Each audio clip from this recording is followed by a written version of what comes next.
Hey folks, I'm Chris and I'm your Commander Mechanic, and welcome to another charity roundtable here on CNC Power Hour.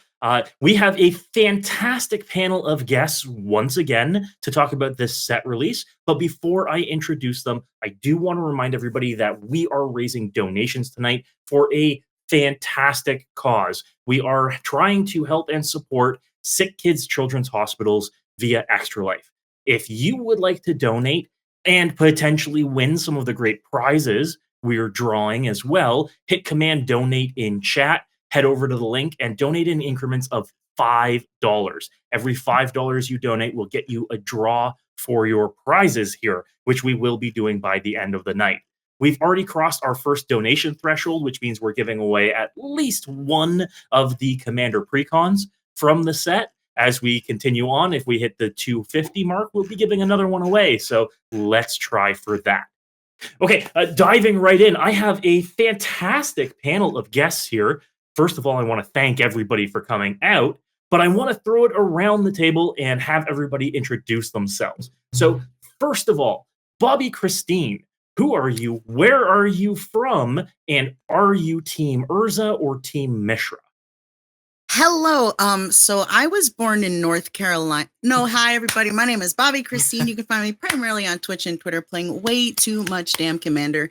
In particular, I'm going to be at MTG Summit in person. So if you are coming this weekend, I would love to see you there. I'd love to get some games in, as well as DreamHack Atlanta coming up the week right after that. So if you happen to be at either of these events, I'd love to see you there. Check out Spell Fables, check out the Checker Bulk video podcasts, and that's what I've got going on. How's it going? I forgot the other questions that you had for me. Are you Team Urza or Team Mishra? I think I am decidedly Team Mishra because even though they're both kind of bad guys, Mishra is lost to the Phyrexians, which makes him the even badder guy, and I like to choose the villains. So nice, love it. And thank you again for coming out tonight. Kuro, who are you? Where are you from? And are you Team Urza or Team Mishra?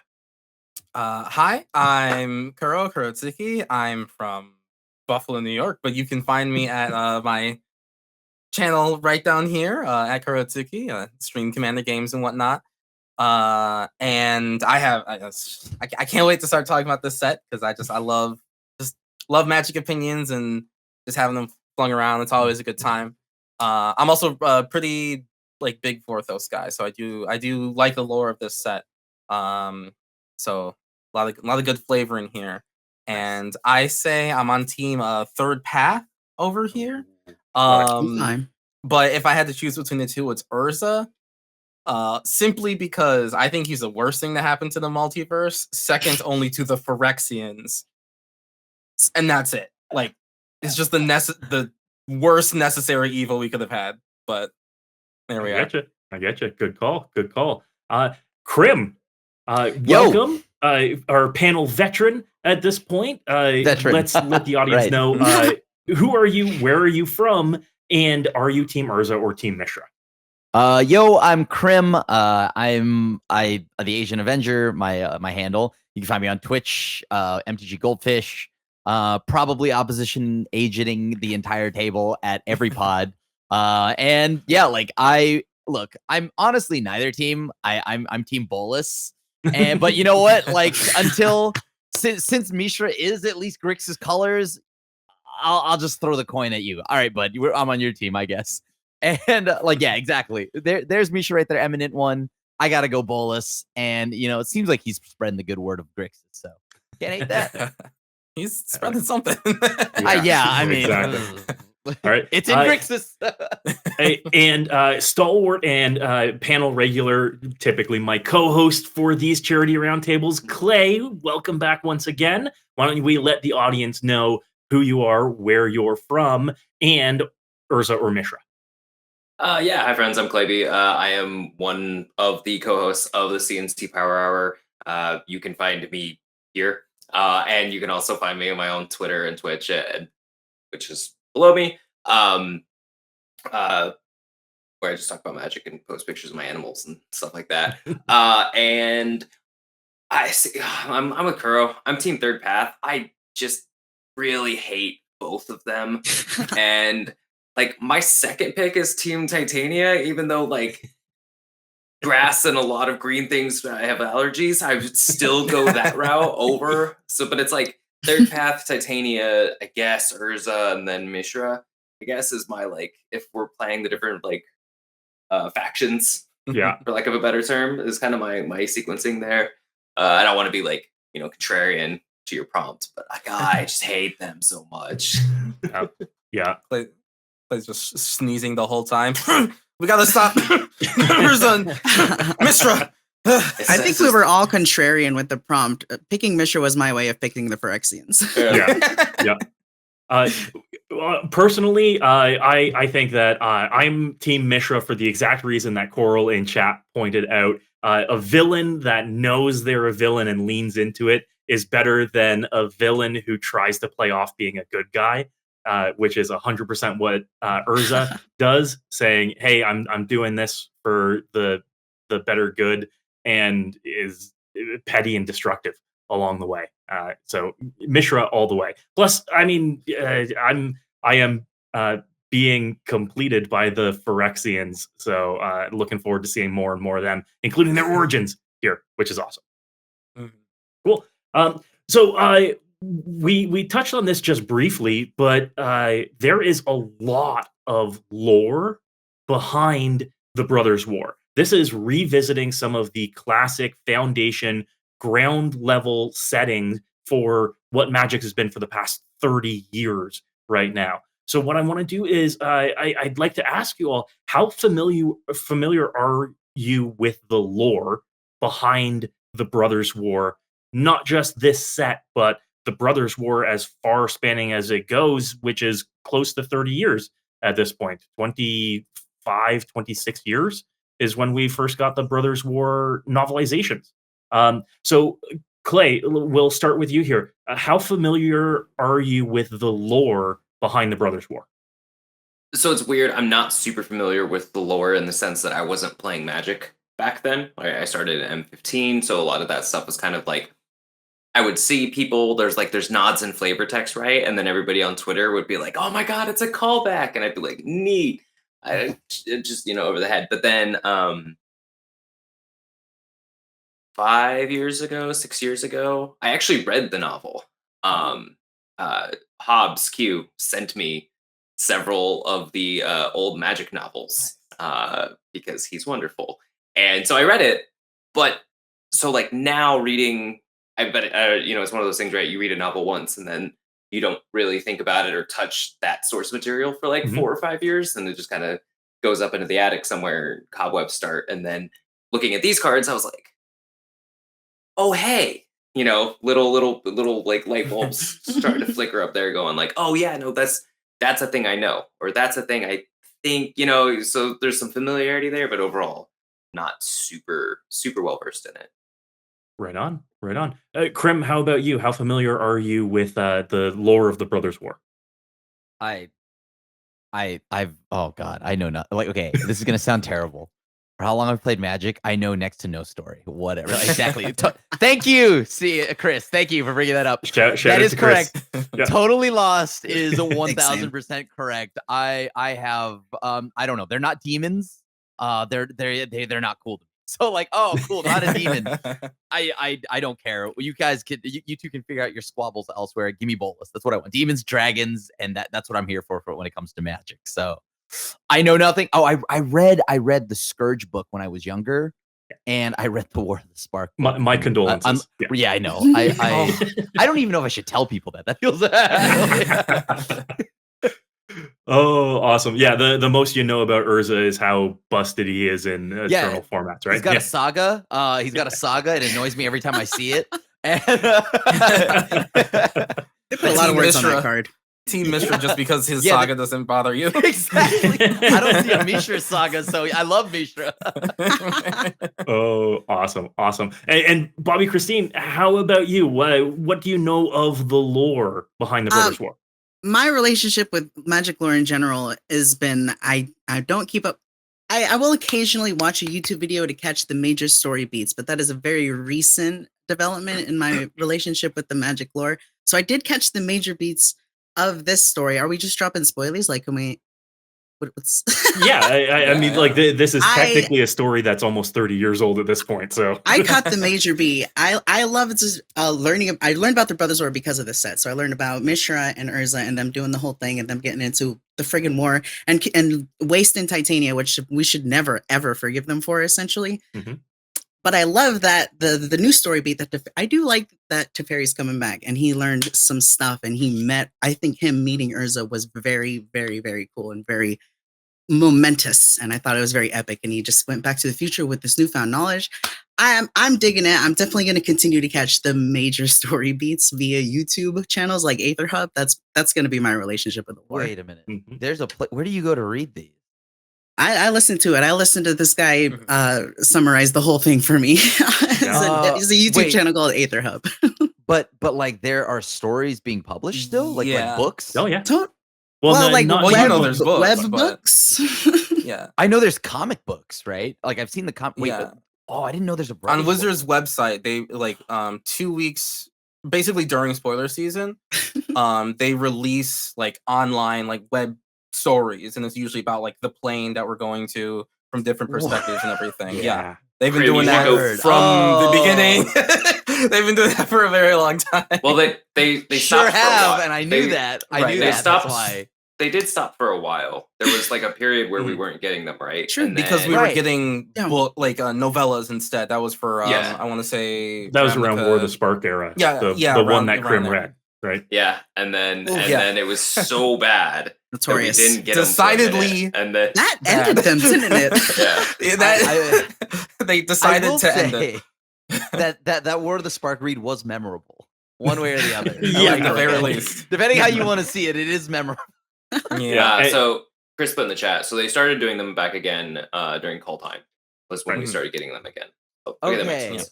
I didn't know that. So I was just I- like, where, I where hope are people somebody- getting all this lore? Like, I hope somebody in chat clip the moment where Crim's mind blew as well when we mentioned that there was new lore around these sets.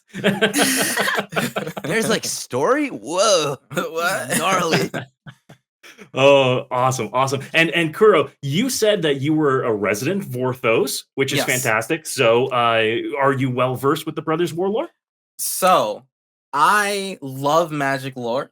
I was especially like when I first got super into it, and I like started to read like all the snippets and stuff from original Mirrodin forward. I actually Ooh. refused to read any of the Dominaria stuff because it was Ooh. like too many characters. I didn't like that, like it was just stuck on one plane with just like a new continent. Like every book, I thought that was like just the lamest thing, where instead of like I'd rather go to different worlds and learn about different people. So this is actually my biggest dive into like the actual Dominaria past and everything. So when it comes to things that are just Dominaria based, I'm pretty actually like not super knowledgeable about it. But if it's like Dominaria affecting other planes, that much I know. I know how New Phyrexia happened, Yeah. beat by beat, but I don't fully remember how normal Phyrexia happened.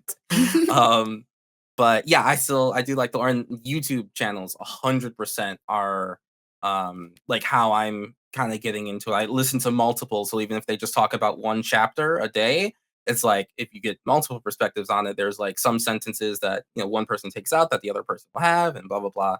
It's a good listen to when you're just working, plugging away at the computer, building decks. Absolutely. Yeah. And I think community stalwart Sam of Ristic Study did Yes. the official recap Mhm. for the set as well. So if you want thousands of years worth of Dominarian lore condensed down into 2 or 3 minutes, Sam did that. So seek that out. That's on the official Wizards YouTube So channel cool. as well. Mhm. Very cool. Mhm. Very cool. Myself, I am an old school Dominaria fan. The lore that Kuro ignored, I was the one who read all of that. And Brothers War, and in particular, some of the main story beats from that we've seen seeded throughout Magic's past, and that's how like far-reaching and long-spanning the impact of Brothers War has been. Like the spell Urza's Ruinous Blast, the legendary sorcery, that is the telling of kind of the conclusion of Brothers War, which is really interesting because we see that happen in Brothers War itself, which is Wait, super is cool. this in the past or is this at like? Wait, where are we in the timeline? It's totally both. Yeah. So Okay. Okay. Teferi's involved, so yeah. yeah. But All the right. Brothers War happens thousands of years before anything that we've seen in regular Magic. And certain areas like Caves of Koilos is essential to the Brothers War story, and we saw that back in Apocalypse, the original setting for Dominaria. So it's really cool to see these and go back to these, and now get a new generation interested in some of the lore behind a lot of this. I think it's personally fascinating, but again, I'm an old school lore kind of guy. And so your question there, Crim, where is this, or where in the timeline is this happening, is interesting because there is timey wimey wibbly wobbly shenanigans going on, because Teferi has gone back in time to visit this period thousands of years in the past, which begs the question, haven't we seen this before in like all of media, where somebody goes back in time and does something to the timeline or observes the timeline to try and find a solution to the existing conflict? Something Marvel movies in this regard. Marvel movies are the worst. I hate those movies so much. But my next question for everyone is time travel as a storytelling trope. Is it overdone at this point, or is this something that we like seeing throughout not only Magic but the rest of media? What do you think, Grim? Well, so I actually think that time traveling is a very interesting and touchy thing to bring into like movies, comics, storytelling in whatever way. Only because as cool as it is and as all the infinite possibilities, the problem is then being this far down the line when it comes to how many time travel things we've seen, we pick apart things a lot more, and we heavily critique time traveling a lot more, right? Because of loopholes and like, why does X happen if this actually happened? So when you do anything time traveling related, I think you have to be extra careful with how you write a lot of the plot points, because there's so many things that could fall apart immediately and be kind of cheapen the also doing it too much kind of cheapen the effects of like a good amount of stuff. But like whether it's anime, movies, whatever, we see a lot of time travel. I'm okay with it if it's well written. Like I loved Avengers Endgame. So like, you know, I thought that was great. That's not a spoiler anymore. I think you've had like if someone's a Crim, you're spoiling Avengers Endgame. I'm like, okay, I'm sorry. That's like, this is a 6-year-old movie. All right? I liked it. It was fun. Yeah, right. Like, and so time travel when like is written with love and not just to like write yourself out of a corner that you put yourself in, I think is actually really good. Fantastic point. Bobbie-Christine, what do you think? Time travel as a writing trope, overdone at this point, or is a well that we can go back to? I feel a little, I mean, I am just biased because I am here for crossover city. Since a child, I have loved Super Smash Brothers, and I'm like, Hey, I love this thing, and I will in fact get endorphins when they're both on the same screen. So the time travel allowed for Teferi to go back to old school Dominaria and like have that meeting that I mentioned, and I thought that was super epic, super cool. I loved it. There's the only way they can overdo it is if they overdo it, and that's if like we don't need to save Titania, we don't need to change Dominaria's story. We don't need to change the Brothers War, but going back there and learning lessons from it, I think was really cool. I still, like I said, I still get endorphins from the crossovers, so I'm kind of here for it. Fantastic. Yeah, that little good brain itch in there when like Teferi shakes hands with Urza is like, yeah, love it. It's the you got chocolate in my peanut butter of Magic lore, right? Awesome. Kuro, what do you think? Time travel as a writing trope, good, bad, what? So, as a writing trope, it can, like as Grim said, like it can definitely get messy.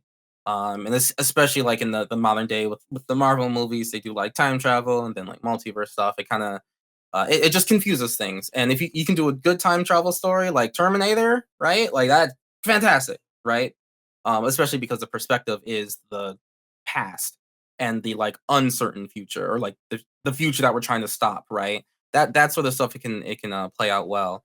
As far as Magic goes, so one of the cool things about Magic is because like they've already established that they're in a multiverse. That's just like the point of it in the first place, that they're in a multiverse. Mhm. So you can have say like one of the greatest Magic stories ever, the Cons of Tarkir block, right?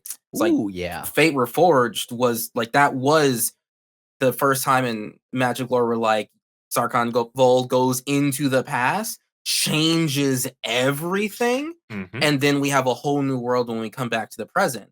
And it didn't affect anything else in the multiverse, right? Like it was just contained to Tarkir. So we just got to experience this one aspect of the Magic universe, did timey-wimey stuff, and then everything's different, and it was nothing but fun, right? Just pure It's epic. unadulterated Yeah, fun, yeah. right? Yeah. And that's good time travel, because like Magic is just, they already have everything separated, so it didn't really just like blow everything up, even though like Ugin's back on the stage, stuff like that. With Dominaria and Teferi like doing the super far back in time thing, the fact that he's going back in time, he's just learning more information and affecting only Dominaria's past, but not necessarily like changing the multiverse, other than like the information he brings back. So as far as Magic is concerned, I don't think that they overdo it, because it's not a plot point unless it's relevant to like just that story, just that plane. Right. And also we have extra turn spells. We have cards in the text where people go back in time, like all the time. Isn't mages blow something up Right. and teleport back in time, and it's just like, those wacky guys. I just want that spell, right? So in a game like Magic, where you can take extra turns and everything is contained in one world, time travel is fine by my count. I mean, Awesome. time travel's fine if you're getting flossed on by somebody on Fortnite, right? So like I'm like, yeah, whatever. It's Yeah, like- yeah, it doesn't like bother me at all. Like right. Yeah, and I think you raised some awesome points about how time travel, we've seen that it's kind of localized to the plane on which it happens too. Mhm.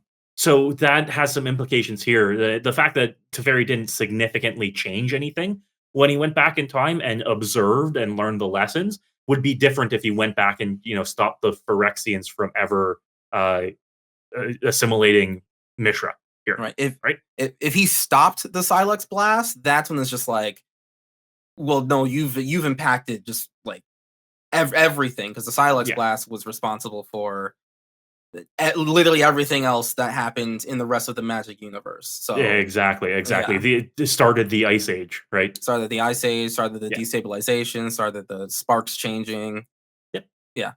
Awesome. Clay, how do you feel about time travel as a writing trope? I think time travel's fine. Just like everybody said, right? There's good applications and there's bad applications of it. I think if anytime that like if you're doing time travel because you can't figure out how to solve the problem that you wrote, then like, all right, maybe I'm not super into it. But I think that like one, I just had completely forgot about the Tarkir storyline until Kuro just mentioned it as like a perfect example of Magic already doing this and doing this really in a really, really cool way. And then the fact that, like it's because of the fact that this takes place on Dominaria, like we said, if we interfere with anything on the Silex or something like that, where like if Wizards was just like, hey, guess what? All of the Magic cards from 1994 to 2000 are now no longer canon and don't like you can't play them. Like imagine if that, you know what I mean? Like that would be Right. that would be wild. Star Wars novels. If that were don't get me started. Wizards' way of Those aren't abolishing the canonical reserve anymore. list, Yep, the Ow. extended universe. But yeah, no, I really love the way that they did it. I love the idea that instead of going back and trying to change something, right, we're just trying to learn. And then the fact that the mechanism in which they did it, which I super duper love the team up of Teferi, Saheeli, and Kaya to like make that work and put Teferi's like not even corporeal form, right? It's like his spirit versus like to put it back so that like he can learn, but like it kind of creates like a story beat that prevents meddling in a way, right? Like you're there to go. You're a Force ghost. Go back and watch and learn lessons to bring back to us. So like I just love the way that they did it. I'm excited to see how they go forward with the information that Teferi has learned and like how they use that to answer like the new problem, right? If we start doing this, like the Eldrazi Emrakul comes back out of the moon, and they're like, let's go find out how the Eldrazi got stopped last time, and then they go back in time, and then like Bolas gets out of the meditation realm, and it's like, hey, let's go back in time and see how that, and like if every time a villain pops up, that it's like, yeah, well, we know who we can ask, the person who beat them last time. Then like I don't know, maybe at that point, maybe we've outdone it, but like as it is right now, especially in the context of the game. I think it really works, and I'm a fan of it. Yeah. It would be a shame if the Phyrexians got their hands on Teferi and had that power at their disposal. Ooh, a completed Teferi? I don't know how I feel about that. Yeah, right? Right? All those Planeswalker cards are just specifically rude. You want I like it too much. You want Teferi Planeswalker cards with Phyrexian mana? Is that what you want? No. No. Your opponent gets an emblem. If you think you're getting dunked now by a blue-white Teferi, wait till he has Phyrexian in him, and then it's just like, oh boy. Here's my blue-black Teferi that your opponents get an emblem on +1. Your opponents get an emblem on their upkeep. They get a poison counter. Yeah, and then the ultimate is each player gets 2 upkeeps or something like that. Right, And they get twice as many poison counters. It costs 3. Yeah. I just want a Teferi to say some arbitrary number of turns. You get 69 different numbers. Just like you take the next 22 extra turns. Okay. Right. Yeah. Absolutely. And here's one for the anime fans. What if this was done Tokyo Revengers style, where it was pop back in time, alter the timeline, pop forward, see what the impact was, pop back in time, change the timeline, pop forward, see what the impact was. Wait, Right? I think that's just too messy at that point. I don't think that as a medium, the way Magic works, right? I don't think we can do it that way. But the idea of Teferi just like peeking his head back in and being like, that building's not supposed to be there, and then just like going back and then But also, like the reason why we couldn't do that is because our main character doesn't turn crying into a superpower. So, true. But like, and then second off, I do think that Tokyo Revengers is a prime example of doing it too much, right? Like I think there was a point where that should have ended a long time ago. Having read the manga and whatnot, so like the point it's at now should not be here. It should have just ended. Take the L. And I hope we don't keep doing that. Like I like the idea of Kanzatar here. I thought it was great when you went back and you got to see like the dismal backwater, but a totally different like artwork because now the timeline's altered. I thought that was like beautifully flavored. But I can see the time travel now, but if we start doing it every time, I am gonna start getting really bored. Like I think they got to ease on the time travel and just hey, how about dealing with the current state or take us back to Kamigawa? I felt like we weren't on Kamigawa for long enough, so True. Hell yeah. Yeah. And again, sometimes you just got to take the L, right? Yeah, like, you just take the L. Like let the heroes lose. Yeah. Like let them lose, and then. Sorry, go ahead. No, that was it.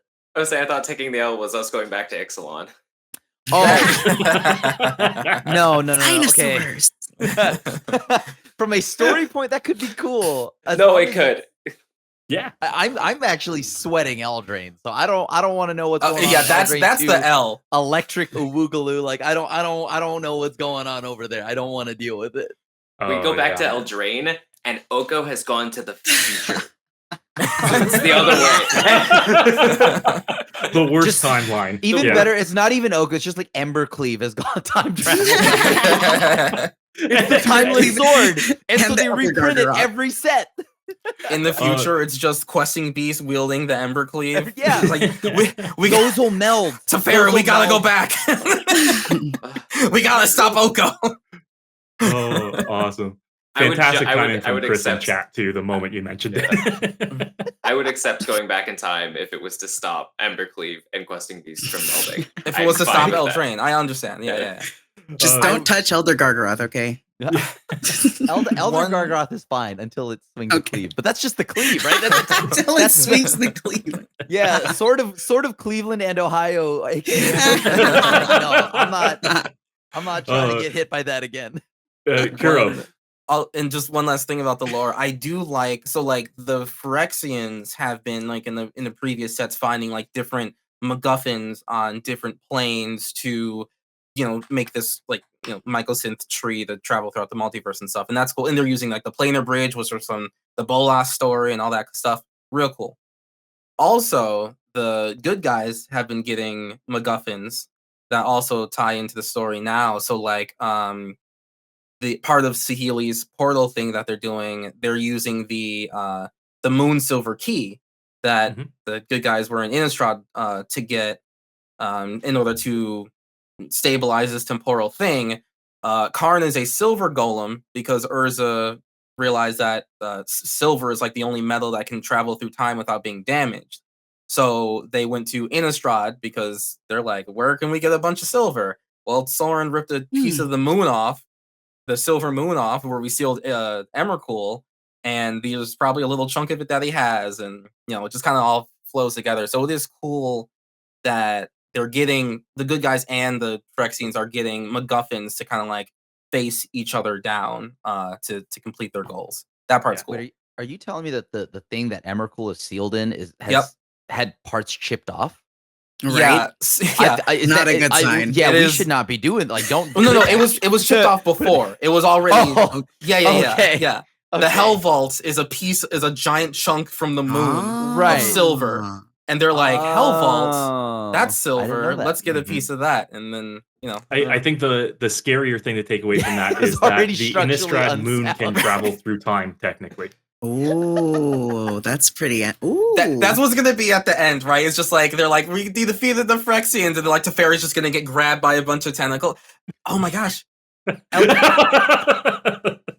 That light bulb moment. Emrakul's last words were, "The timing isn't right." Oh no! Yeah, Going full right. Majora's Mask. Oh no! Oh. Yeah. Oh no! That's true. Yeah. Oh my god. Oh Yeah. So no. following that logic, the entire Innistrad moon could travel through time that Emrakul is sick. sealed in. The moon. The moon is time traveled. It is now. The moon has found a spark, and now the moon is actually. You know how in Avengers is like Thanos' ship like goes through time and then just like bursts out of the like that's gonna be the moon just traveling through, and then just like they're partying on a plane and then just a moon just pops out. Yes. Planeswalkers will be celebrating the defeat of Phyrexia, It was and me, then the the moon, Innistrad the whole moon time. bursts out of the floor. They're gonna be on Mirrodin celebrating that they purified it, and then another moon is gonna pop out of the core of Mirrodin. It'll be great. It'll be full of lore. I'll be happy, and everyone else will just be like, "What is going on?" Oh man, the card is a moon, and then you transform it, and it's Emrakul pops out. Will that? The big question there is: will that make night and day easier to track in paper? Yes. Although they're gonna give us 3 sets going like there's a moon traveling through the plains. Is it Emrakul or is it Merit Lage? Who? Yeah. We don't know who it is. We're going to reach a point where we reach full Yu-Gi-Oh! Because they have a card, Attack the Moon, in Oh, Yu-Gi-Oh! true. So if that's the case and they make a card about the moon, or that is just the moon, we're going full Yu-Gi-Oh! With this. That's gonna a use- tier 0 meta. Sounds great. We're gonna use Bobbie-Christine's Tower Shell deck in order to launch someone off the back of it to hit the moon. Nailed it. We're going full circle. We can go all day. Let's get to the next question. Oh, awesome. But before we do move on to the next question, I just want to take a moment. Thank everybody out in chat, out there taking part and contributing as well. Lots of funny jokes out there in chat. Love you all. I do want to remind everybody that we are raising donations tonight as well. Hit Command Donate in chat. One more time, Andy. Try that one more time, buddy. Command Donate in chat, and you can donate in increments of $5 to support sick kids children's hospitals through Extra Life. Every $5 donation enters you in the draw for free prizes ranging from Infinite tokens through to Commander precons as well. We'll be doing that draw closer to the end of the night, so do be sure to donate. We are giving away right now at least one of the Brothers War Commander precons once we reach $250. We're very close at this point, but once we reach $250, we will be giving away the second as well. So please do what you can. Every donation helps.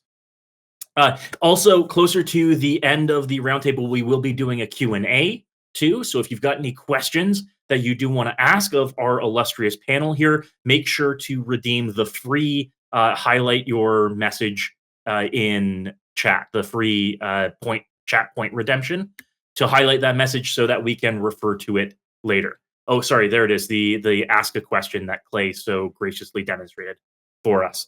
That way we can see your questions closer to the end of the night. All right, phenomenal. Once again, thank you everybody for coming out and hanging out. Always a blast. And thank you so far to the panel, having a good time, having some great laughs. What I want to ask next is more on the technical side. So we've talked about lore, we've talked about history. Now let's talk about the cards themselves. How do we feel about the set? What are general impressions about the set before we talk about specific cards? Kuro, what do you think about the set overall? Technical. Well, so like the cards are cool and they're neat. You're cool and neat. I personally was looking for a bunch of vehicles and mecha to put into my Shurikai deck. I did not get that, but it's okay. But like I do find it very interesting having these artifact cards, because you would think, when you hear that they're going to print 1 billion artifacts, you're like, oh god, every artifact deck in existence is just going to be super overpowered, yada yada yada. But adding like the color on different abilities, separates those artifacts into very specific decks, and I think that's like really really cool. So in terms of just like interesting things that we're gonna see like spice up in commander decks, which is largely where I play, I think it will be very cool. I am happy and excited for that reason. Also, the art is beautiful. But I don't think, and it's a good thing, I don't think that it's gonna be like a meta, like a commander meta defining set where just like too many cool things have come out, and like old deck styles won't be playable anymore because we have like an even better Solemn Simulacrum or something like that, right? Like it's not like that wild, and I think that's good. I like sets that do that. I like sets that give you niche decks, some upgrades, and then some good general stuff. Awesome. Yeah. Bobbie-Christine, what do you think of the set overall? What's your overall impression? There is so much to a single set of Magic. So are we including the Commander precon? Are we including the Transformers cards? Are we talking the new prototype art cards? So I'm a Commander player, and I was graciously gifted from Wizards a pre-constructed deck of the new EDH Urza deck, and it is beautiful. And as a player who has, even after playing Magic for 14 years, not really gotten into artifacts as a subtype the entire time, with this precon and with some of these beautiful cards coming out, I finally have an artifact deck and a package of artifacts that I can play with that I'm actually super duper excited about. These let me show them real quick. The precon comes with the old borders. I'll just rant real quick. The old borders are beautiful. I got a playset of these signets in the old border, and this Soundwave deck that I get to make, because there's Transformers cards, and the Transformers are all artifact creatures, so the synergy is all there. And then so I made this deck where I ran every single mana rock that I can imagine of all 3 signets, all 3 talismans: Liquid Metal Torque, Thought Vessel, Arcade Signet, Cold Steel Heart, War Stone, Mind Stone, Everflowing Chalice, and finally I have a place to just put all of these rocks and to explode into gigantic mechas like the Terror Ballista and the Cityscape Leveler. And I'm geeking out. I'm happy. I'm here for it. I will advocate for this set as the best set, I think, of the year since Kamigawa. Awesome. There's my rant. Awesome. Yeah. Hey, bold claim.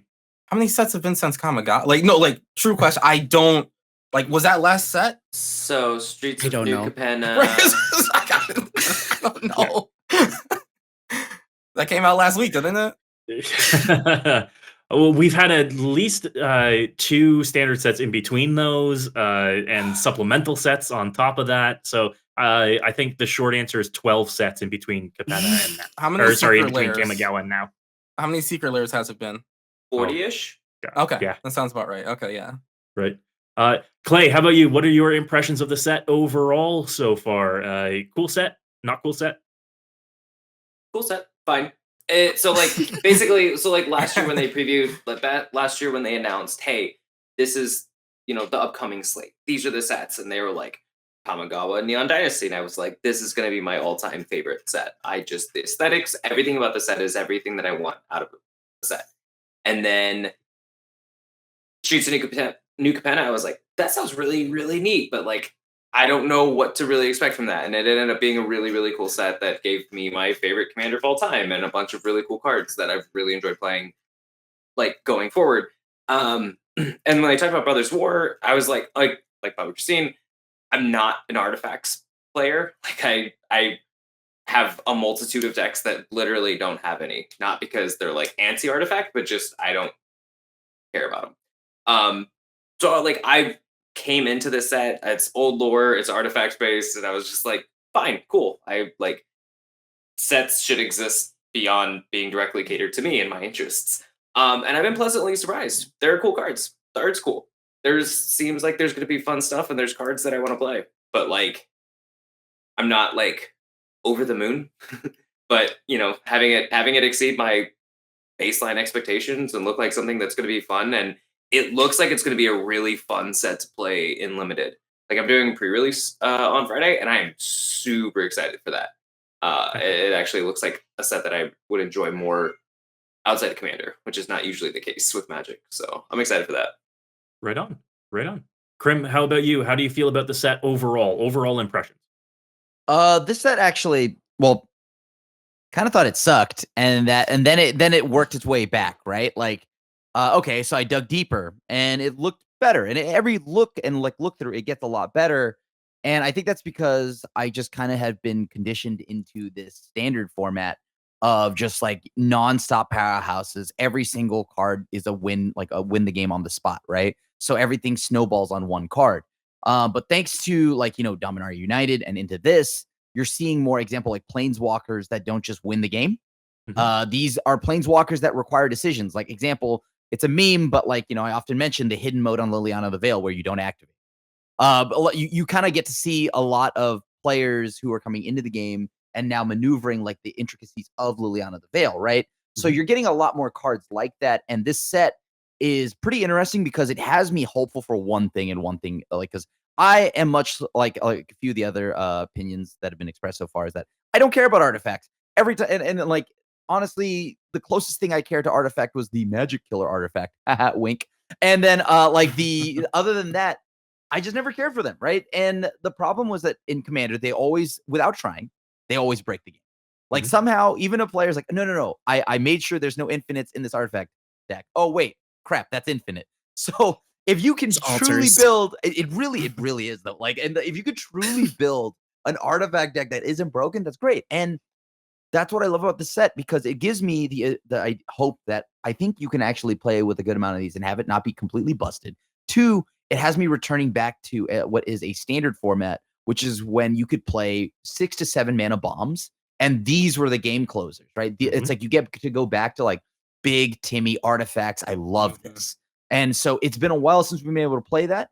Because like I look at all these, like the first initial look through is like this says like this is unplayable. And then I realized, wait a minute.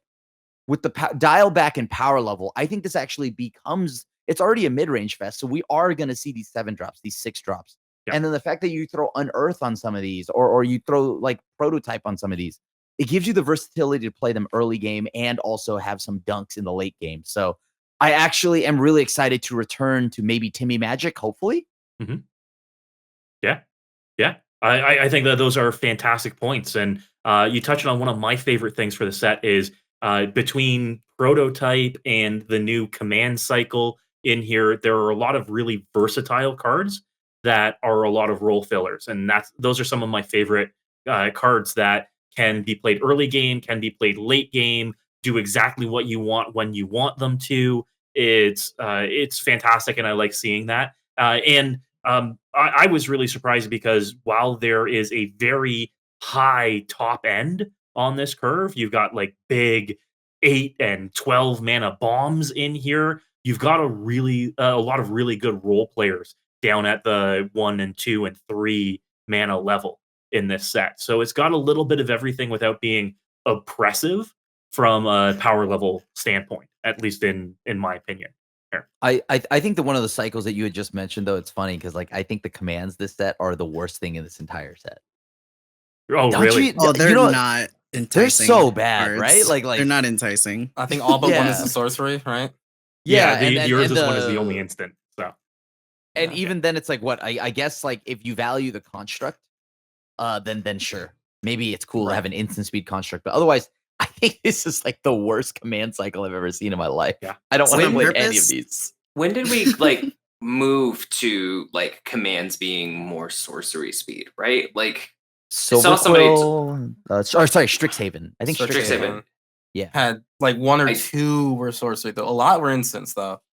I Yeah, but the dislike instants weren't great, right? I dislike this just Yeah. in general. Yeah. Like I for some reason, and I don't know what it is, but like I want commands to be instant speed. There's something in my brain that's just like, no, that's wrong.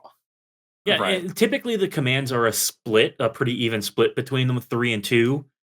Because even the original command cycle had like profane command and incendiary command, which were Right. sorceries, and you had some of the commands, the commander commands as Yeah. well that were a split of the instants and sorceries, and then even the Capenna and Strixhaven ones were a split of instant and sorceries. I think this is the first time that those are very heavily weighted to just sorceries in this cycle. So that can definitely put a damper on it, but I think that they're looking at that for versatility in other formats rather than just standard constructed.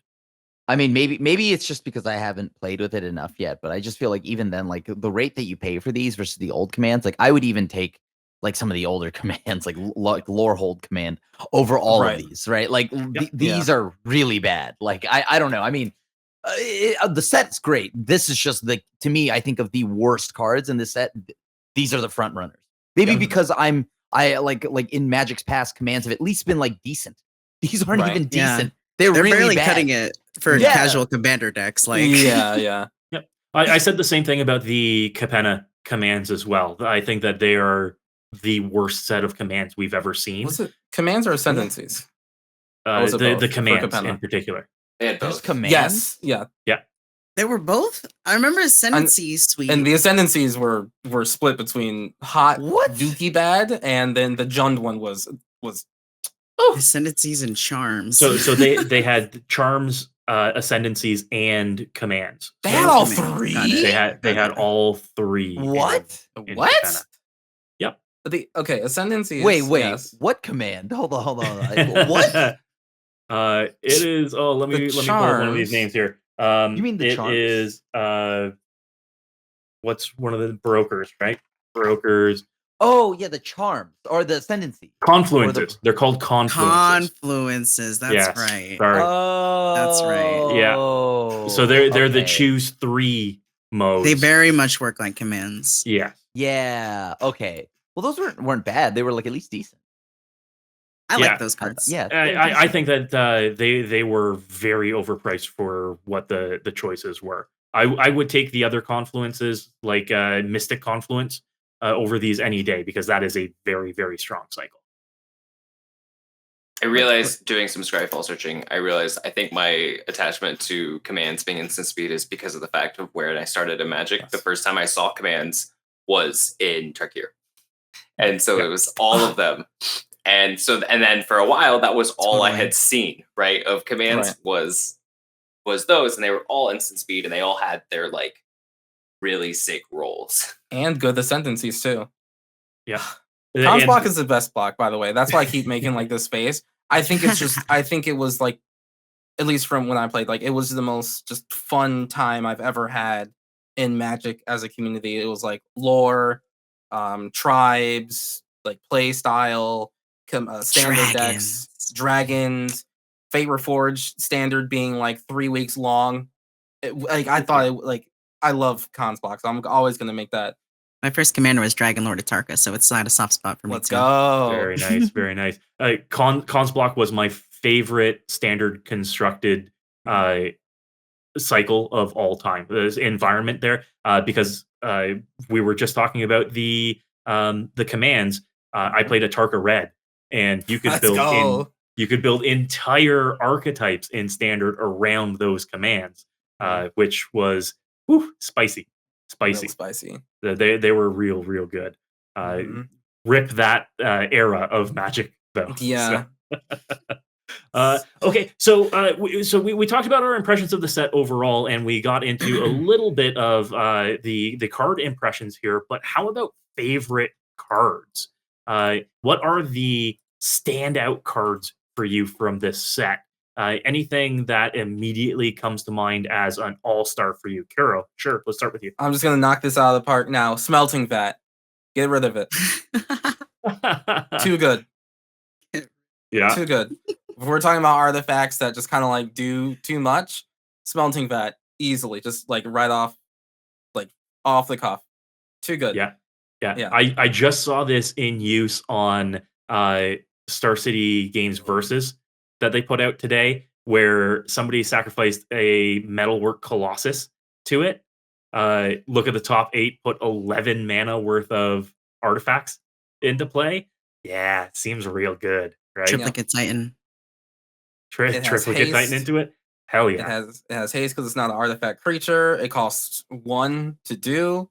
Yep. Commander is a big swingy game, and with Power Stones happening, too good. It's just too good.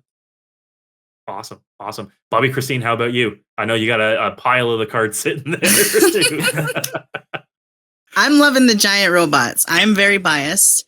I feel like I'm almost just the player that they're printing this product for. Like, honestly, like it's all just like I'm not a standard. I don't play. I'm just like the EDH player who loves the big silly stuff, and it feels appropriate for me. So I'm loving the big robots. I got even another example right here. We got the Skitter Beam Battalion, a 9-drop super mecha, and I'm kind of loving all of the Transformers cards. I am here for it. I'm not a Transformers fan. My relationship with Transformers is like, look at Shia LaBeouf go. Like that's it. How many times can Shia LaBeouf scream Bumblebee? Let's see. Where's the Megan Fox card? Is that here? But I'm over here like, I want to make a slicer deck. Like this guy, he jumps all around the battlefield. I've got a Soundwave deck already, obviously. That's what I decided to mess with here just because it felt appropriate. Nice. So I'm here for the robots. This set's hit me because I'm here for the robots. Awesome. Yeah, for the Transformers cards in particular, the Optimus Prime Transformer. Oh yeah. I at first read did not realize it was each end step you bolster. Yes. Which is so I didn't realize that good. until now. Yeah. So good. Awesome. Super fast. I am making a Soundwave deck as the bad guys and my brother. We play Magic together, and I happen to pull him, so I'm making my brother Soundwave bump. Prime deck. There you go. Soundwave bump. Let's go. I will also be doing an Optimus Prime deck for this set. Yeah. Very cool. Very cool. Crim, how about you? Any standout cards for you? So for me, I think it's got to be like depending on the format. I love the Transformer cards, right? Like they're actually all like aggressively medium. Like they're actually not busted or anything like that. They're just a lot of fun, right? They're a lot of fun to play with, and other than that's like the fun side of me. And then I think there's some Commander sleepers in here. I forgot the full name. It's like Sardine Avenger, but it's not actually a Sardine Avenger. Sardine Avenger. Sardian Avenger, I think is the name. Sordian? I don't know, but yeah, it's a 1 in a red goblin, and it's got first strike trample, and it's a 1/1, and when it attacks, it gets pumped plus X +0 equal to the artifacts on your opponent's control. And then whenever an artifact an opponent controls is put into a graveyard from the battlefield into play or into the graveyard, it pings for 1. There it is, the Sardine Avenger. Oh my goodness. Yep. This is good because it comes down early. It's able to be aggressive. It's able to put a clock because everything makes a treasure.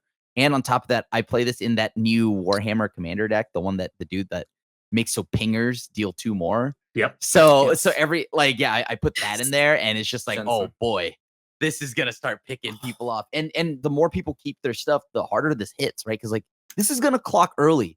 Like please feel free to just keep doing whatever. I mean, I maybe it doesn't like outright like dunk on the smothering tithe player, but it makes it so that you got to start using your treasures, or you're gonna get hit for a lot. Right. So like right. this is one of the cards I love. There's even Teresian Mindbreaker, which is a attacks and mill half your library rounded up. And then there's constructed play. I really like 60 card constructed play. I really love Blade Coil Serpent. That card just screams Grixis fun. The Blade Coil Serpent I think might be one of the most slept on cards. Like this thing, you could any mix of mana you want. You can do whatever you want. It's so cool. It's like a mini ultimatum, like attached to potentially a hasty body. I love this card. This card is like everything I want out of like big Timmy artifact magic. So I'm hoping like if it's not good, I'll try to force it until it is good in standard. But yeah, like, Yes. yeah. If not, it's got to be like Teferi Temporal Pilgrim, which I think that plus Silver Scrutiny is going to just ultimate a lot faster than people give it credit for. And then Hostile Negotiations. So there's a lot here for every format that I play. So I really love this set. Yeah, I love Hostile Negotiations. It was one of the later reveals in the set, but it is hands down the black factor fiction that we're looking at here. And I think that it's going to have a lot of far-reaching implications in constructed play and in commander play as Black well. fiction. You love something that instant Nice. speed draws you 3 cards, right? Yeah. Oh yeah. I mean, never gonna say no to Sick.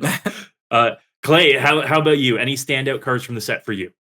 There are. I just wanted to mention real quick though on Hostile Negotiations. It reminds me of there's the blue-black legend from Theros Beyond. Where Atreus. you would Atreus, yes. And I didn't play Atreus, but I loved trying to mind game my opponents by figuring out which pile to show them and then getting them to pitch the good pile. I loved doing that. And like I'd show them 2 pretty good cards and it'd be a land face down, and then they'd pick the land because they're like, well, clearly that has to be there's no way a reasonable opponent would show me these cards, like stuff like that. So I love little games like that and mind trying games. to mess with your opponents. But sometimes you mind game yourself. Right? And that's Like- even funnier. That's even Right. funnier. You Sicilian gambit it a little too much, right? When I'm sitting here in my office, like a couple Yeah. drinks in, and then they pick the correct pile, and I'm like, oh, I lost the game. I got Like- that's just fun.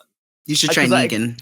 Ooh, yeah, that's a fun one too. Yeah. And like Atreus like is a fun politic deck in Commander. Mhm. And I definitely have had people like politic flex like these 2 really good spells. I'm like, well, what's underneath, right? Yeah. And so it's the curiosity that like this is strictly the right pile, but I'm too curious. I'm going with the other one. 2 lands. No. I love that. Nope, get off the desk. I love that game. As far as let's see, cards that I'm interested in.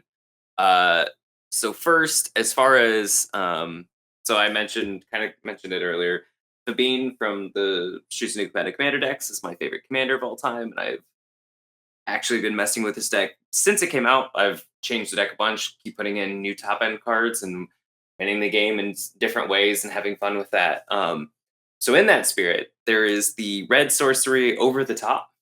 Yes. Which Ooh, yeah. it feels like they meant to say non-token, non-land permanents, but Nope. they didn't. And I'm going to be very excited to resolve this spell a couple times and then retire it because it feels like it's 7 mana. It should win the game. I'm cool with that, but it's going to be really gross, and I can't wait to just like flip a whole bunch of silliness. And I do like the fact though that it is each player. I feel like it balances that a little bit, because of the and then just the super silly Awaken the Woods. I was just about to ask, is that going in Yeah. Fabine as well? It's absolutely going in Fabine, Like I can tap out to make a whole bunch of forest dryads that the bean is gonna give haste and pump up, and I'm just gonna have a whole bunch of land creatures. Like it's very, very silly. It can work with landfall stuff. Like Fabine runs Felidar Retreat, so they're all gonna trigger Felidar Retreat as well. Oh no! Oh, good. Yeah, so it's. I mean, it's really like Fabine is a 6-mana commander. If I Fabine into Awaken the Woods, and that's even just 5 mana. If it's 5/1/1s that each get 5+1/+1 counters and put counters on each other creature already out there, and it's just very, very silly. Yeah. And then let's see. As far as just like general token stuff, I think Platoon Dispenser is a really neat card idea. I like it in as having the white color identity, so that it can't just go into any deck. But the fact that it rewards you for having, keeping a wide board state, you get to draw a card, which, nothing worse in Commander than just like putting your hand out and then somebody wipes the board and then you're like, I guess I'm out of this game. And so like having a way if you can draw just any other card, any other creature, kind of like will help kind of refill your hand a little bit. And then Chris, we spent so much of Friday talking about this card, but the Archimandrite from the Commander exclusive cards in the collector boosters and set boosters, I think. This card is hilarious. I love all of the abilities separately. I don't know that I want all 3 of them on one card. I would love to have a recording of when they pulled the 3 creature types out of a hat to decide which ones the Archimandrite cares about. Monks, advisors, and artificers. It's very funny. And then like this is the deck. Like if I was going to build a legend out of this set and all of the supplemental surrounding stuff, it's going to be the Archimandrite. I have built so many group draw decks and silliness like that, but like the weird combination of creatures that you can put in, like Ashai is an advisor, is a monk. But then like Mangara is an advisor. And then like, you can grab random artificers as well, and you could just kind of do a bunch of really weird, silly things. Azor's Elocutors. Somebody on Twitter had the joke about like 50 persistent petitioners, and then you just go aggro, and just hit. I don't know if you saw it, Clay, but I did send you that brew that I put together today for the Archimandrite as well. No, I didn't see it. I'll have to look at Discord. But I from our conversation this weekend, I put together the Thrumming Stone Persistent Petitioners Archimandrite deck that we were joking about. Yeah. it's super silly and just seems fun, and like really weird niche commanders like this that are like, hey, is there a like monk or an advisor or well, I guess probably an artificer tribe, but like, are these decks out there? Not really. Let's kind of give people an opportunity to play a 3-color deck that's just got a bunch of weird cards in it that like hopefully they have fun, but like maybe they don't have an excuse to run elsewhere or don't get to run together. When you put weird or disparate stuff like that together, you can end up having like fun combinations or interactions. You're like, oh, I would have never seen this if I hadn't been tempted to put these 3 types together. Yeah. So, All right. Yeah. And I think that everybody raised some fantastic points about some of the great cards in the set. And one of the things that was touched on is, as an artifact set, historically, when we get an artifact focused set, we get some really strong cards that have either really good or really bad implications for Magic and other formats. We saw with this set that we're getting artifacts, but we're getting artifacts with color identity. So they don't necessarily have the same kind of long-reaching staple impact that in Commander that they would if they were completely colorless. How do we feel about these colored artifacts, like the Grixis one that Crim was talking about, or the prototype creatures as well? Do we think that that's overall healthy for design for these formats and specifically for Commander? Or do we think that they're still going to be almost omnipresent in decks that run these color identities? I mean, I think that these could have just been creatures. Like, if we just took artifacts off of any of the prototype cards, right? What would be the difference in terms of how we played them, other than the fact that there's like the biggest version of this. It can, I can spend any mana, like, to cast the 7-drop, or I just pay like 3 green for the smaller version of it. I think that these will be just and really it's the abilities, right? Like the abilities are what make the card, and there's just, there's not always good cards with abilities. So the fact that you can put them in any deck with that color is negligible. I'm just surprised they didn't make a cycle of like a Grixis one, and then at least in like the shards or wedges or something. They didn't make a cycle, which I found a little weird. Yeah, we got the Grixis one, and then we got the green-white one, and I think those are the only ones without those flexible casting costs. It's like like that. bicycle. Yeah, it's a bicycle. Yeah, like I think Blade Curl Slurper is super cool. Like, draw, haste, discard. Like you hit on every color of Magic. It's like a command in its own way. With a It's big better, body. it's better staple than to the it. commands. Yeah, it's way better than commands. Way more flavorful color wise, and I mean, we could have totally had like a big artifact creature that represents Grixis, and then one that represents, if we're just gonna go the shard, like Esper. Like the Blade Coil one is obviously Mishra's. The fact that Urza doesn't have some big Esper mecha is weird. Right. It's just weird to me. It's weird. I think adding the color is the way to balance it. I think it's an excellent way to balance it. I think they want to avoid the situation. I remember when I first got into Commander, I was like, Blightsteel Colossus and Wormcoil Engine, no color requirement. I should just, like, as a new player into this format, I was like, why don't I put this in every single freaking thing? Like, why don't I just put this everywhere? And that's not the case with these. It's like, well, add a color, and then it like really sheds off the amount of things that they're like telling you to do with the card, which is a good thing, which I think is a really good way to balance it. Right. Well, you look at something like Skull Clamp, which everybody says, hey, this can go in every deck. And then you look at fixed Skull Clamp in Transmigrant Crown that can only go in black color identity decks, right? Oh, that's great. It's pretty good. So, hey, does it work? Is this Wizards' new design policy here? Add a color to it to limit its impact in the new most popular format in all of Magic? Maybe that's going to be the case. I fully think this is brilliant. Just because by adding this into the cost, it keeps that out of a commander deck.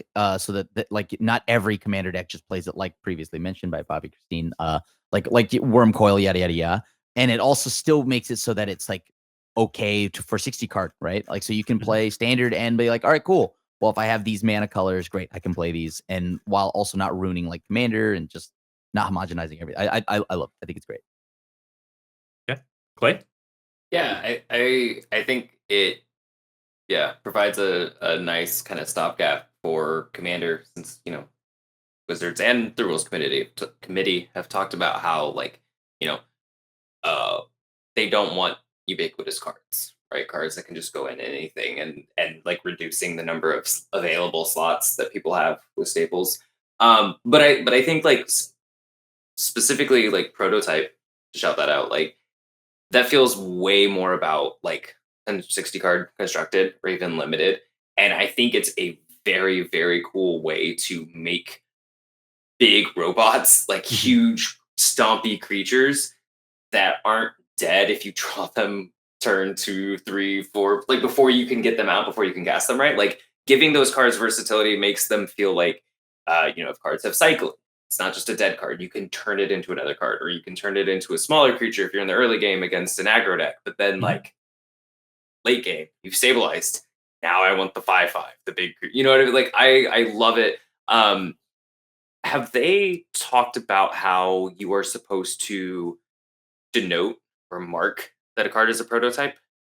They have not, Okay. which gives me some really weird accounting and bookkeeping vibes about these prototype creatures, and in particular, it kind of feels like mutate that always goes under, as opposed to over, where you're always using just the abilities. It's just the body size that changes, kind of thing. I think this one's interesting in that there's no real way to say this creature was prototyped, unless they are giving away in the pre-release kits something that is like a prototype counter on They it. haven't said Oh, they do. Do they? Oh, they do? Yeah, there's a little one of the tokens has prototype punchies on it. It's probably just Hey, gonna be, there like, we go. exerted. Huge. I did. I never even. That's did not and hear that's about what that, and that's what I figured. There are a lot of very, very smart people who work there at Wizards. And it felt like this was the kind of issue that they would have caught. But when I was sitting Mhm. thinking about it, just while everyone was talking, I was like, I do not want to get into an argument with my opponent about whether or not their creature was prototyped or not. Yeah. Those are perfect. Yeah, beauty. Good. Beauty. That reminds me of like the shield counters from New Capenna, or like the brick counters from back in Amonkhet, and yeah. those weird types of counters that they gave you punchies for. It's a good way that they've given us a way to denote that. But on they the don't. cards. But they're not counters because They're they not don't want counters. everything to be modified and because that would be bad for standard if all of these prototype cards are actually modified, because that would just make They're them reminders. better on the smaller side.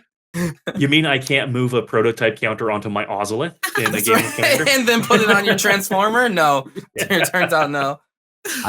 But the fun thing about the prototype cards too is you can flicker them and they come back as the big size. So that's pretty cool. Yep. Yes. Yep. That's gonna be part fun. is cool.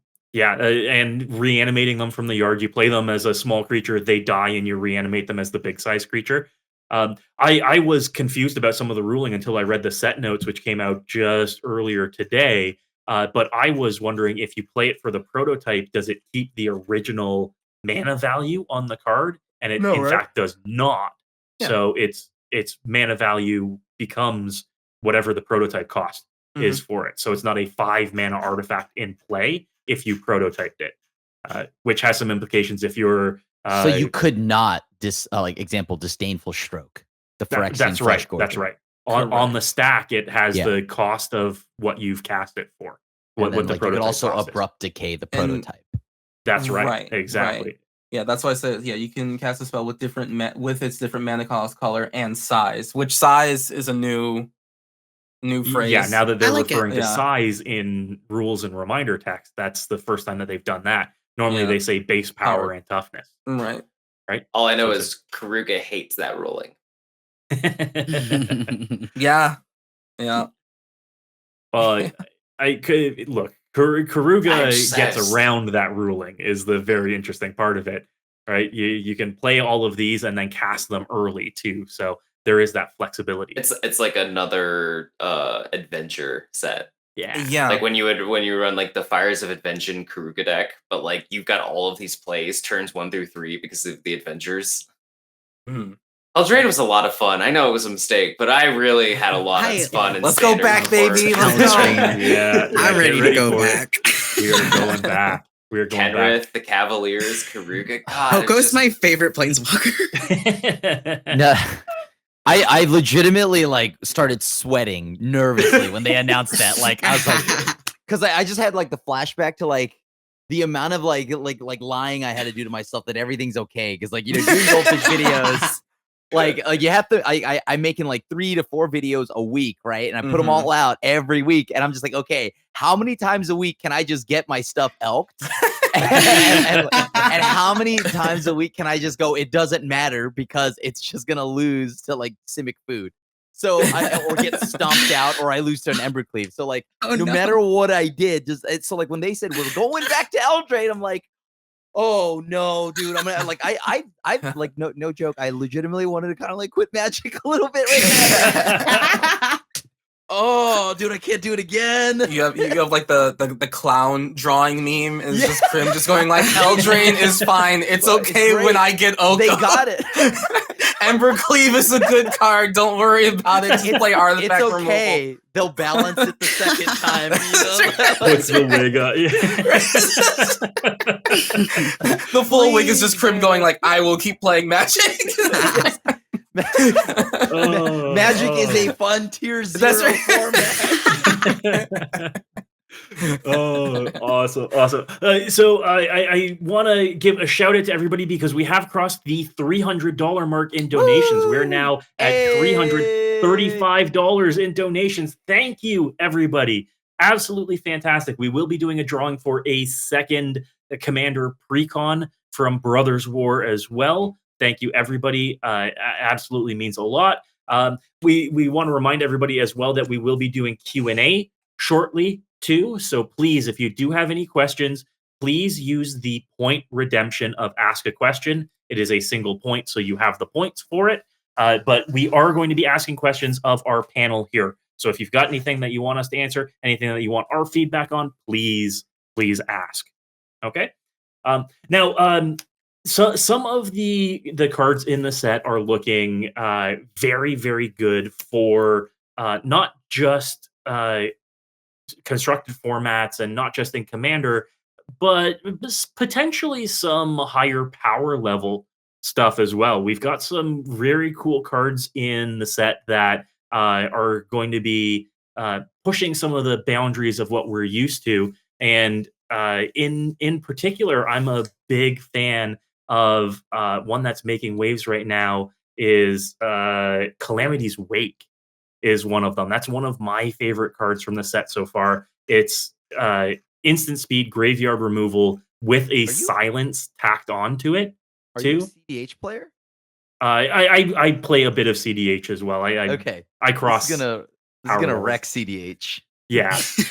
I think that this one's going to be very interesting. The first time somebody gets blown out when they cast an Underworld Breach and in response get Calamity Wake, there's going to be some salt. Oh, they got it coming. They Good. just got it coming. Yeah. Good. The Underworld Breach has had too long in the sun. Yeah, we're done with that. Yep. And I think that this one's definitely going to make an impact. I also really like, and I think that it's one of my top cards of the set, is surprisingly Lauren of the Third Pack. Oh yeah. I mean, it's funny that White took this long for White to get a Rex Sage, but sure. Yeah. But and I mentioned this in a tweet yesterday, but I was taking a look at the set list and I was drafting my script for my top 5 Commander cards of the set, and 3 of the 5 cards are White right now. With Lauren being super White's not a sweet. meme anymore. We can stop memeing on White now. By the way, Watsy, you can pump the brakes. Just a good color. Yeah. I need 2 more sets, and then we can pump the brakes. Clay, stop. I just need diversity of options. We're finally starting to get like that great top end, and like it's starting to go. But like I just need a little more. Yeah, you got farewell. Like, if I have to hear one more Magic person, like content creator, streamer, whatever, say like White is weak and needs all the help it can get every time a new White card comes out, I'm gonna lose it. Not when White gets 4 or 5 new card draw engines every set now. And like they're starting to right? be bad. Like they're starting to just like not matter. Like what was the gnome that came out that like puts lands into play when all that stuff happens, and the draw card whenever time. Yeah, I don't use them in any of my decks, and I don't see anyone like use them. I've seen the Ogma person once. And I asked them, it's like, how often does this trigger? And they're like, once or twice a game. And I'm like, meh. There's there's games like that, and then there's games where like the Archivist will draw you 8 or 9 cards if you're playing at higher power levels with like more fetches and more like tutors and stuff. But like even with those, like they're very situational. They only go in certain decks, and so it's just like I don't know. Like I've enjoyed seeing them like basically creating more powerful cards that operate in niches where whether it's mono white or white X color decks, right? So that like giving more of these pieces, but it's not like you're not seeing mono white just run over CEDH, right? Or like you could create a very, very strong mono white deck now that can keep up in the card advantage, that can do things like that. And I think that's where they should be going. Now, if we start getting, the Dockside equivalent or an Underworld Breach equivalent power level, then like, okay, we shouldn't have that. We don't need those. But like, I think that they're like just good, strong cards that still rely on your opponents, right? So for flavor reasons, that like it requires your opponent doing something in order for you to benefit, or like Myrel, Shield of Archive, right? Yeah, like, that's very cool, very strong potential commander. And I was like, oh, this is super sick. It protects your stuff. And then, like from a CDH perspective, Charles Monowaga was just like Yeah, and if your opponent's running clones or any kind of act treason effect or anything Gilded like Drake, that, which is Gilded rampant Drake, in That's CEDH. right. Yeah. Yeah. and then he's like, yeah, and then your opponent has their win protected. I was like, oh man, don't like. I hadn't even Why thought about can't that. nothing? No, it's just like these cards are very good. They are very cool, but they have existing downsides, right? They don't just lock games out. They don't just win the game on the spot. As they're designing these white cards, it does very much feel like they're still asking themselves, how can we hold this back? Like how, like in For the sure. in the right way. Like Yeah. Yeah. How do we Um, still make it conditional? How do we put these riders on it? Right. Also, I think they're like leaning more into supporting the like, how do we make small creature matters decks more impactful in a multiplayer format? Right. There's more of these like anthems that have additional utility, like in the trenches, or there's cards like basically like the Tokasia's Welcome. Whenever one or more creatures with mana value 3 or less on a battlefield, draw a card. It only triggers once a turn, but if you're playing a deck of like if you're playing a Lurrus deck, companion deck, and Commander, right, and all of your creatures are tiny, you're gonna just like put your hand out on the field and be like, yeah. If you're not sacrificing them for value, then you're just, you know what I mean? Like there's ways to just like stall out, and then how do you stay in the game with what you're doing? Right. And I just think it gives you more options. They exist currently. It's just how whether like I think the way the small go wide decks continue to thrive in this format is, I guess, either a kind of a gray area or kind of frowned upon. So like Thalia cards, I think Thalia is great. I think all those effects are needed for Commander, but people don't like playing against it. But it's like I think you can casually play a Hate Bears deck. Like I think like that is Thalias. right. Like I think Thalia is welcomed. I think Droneth Magistrate isn't a problem. At the end of the day, it's a 1/3. Like I don't like you're dunking on me with I don't have my Commander, but like look, hey, that's on me for losing to a 1/3, right? Otherwise, like 1/3 just sits there and is like, I don't know, I'm not going to really deal any damage. Like so, like the go wide decks exist already in casual. They could exist and whatnot, but it's just some people just don't like the idea of like a little bit of a tax effect. I don't think they're bad. I think light stacks isn't bad for a casual game. I think hard stacks is. So like this is totally fine. And I mean like specifically Myrel I think is a great card. And like on the topic of things that need help, I have a hot take, but I think I'll get into that later, like when it comes to I don't know, whenever we have the time for that. I appreciate it. Yeah, and that's a good point. Like, right, but so like Wizards, maybe what they're looking at is we can't change the emotional response to cards like this that exist, right? So like there is at the casual level, there is an emotional response if you're playing even soft stacks, where it's like just slow down. You can still cast all your cards. You can with exception of bad shape, but like you can still cast all your cards. Just like pump the brakes a little bit, and people will get very, very frustrated with that. So then they're like, all right, how do we build cards to support that without doing that, and then making people do the social contract work? Yeah.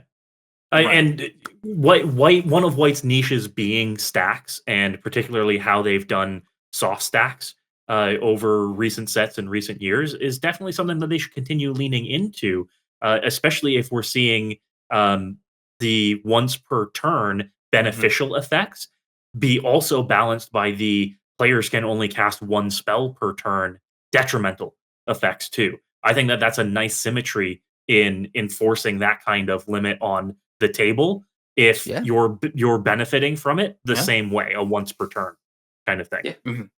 Absolutely. Oh yeah, Archon of Emeria into any of those, this triggers only once a turn. Like that's good clean magic. Exactly. Yeah. Exactly.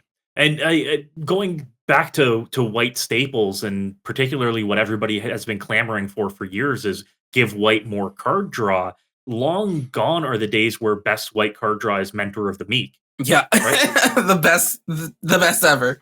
I don't need that card anymore.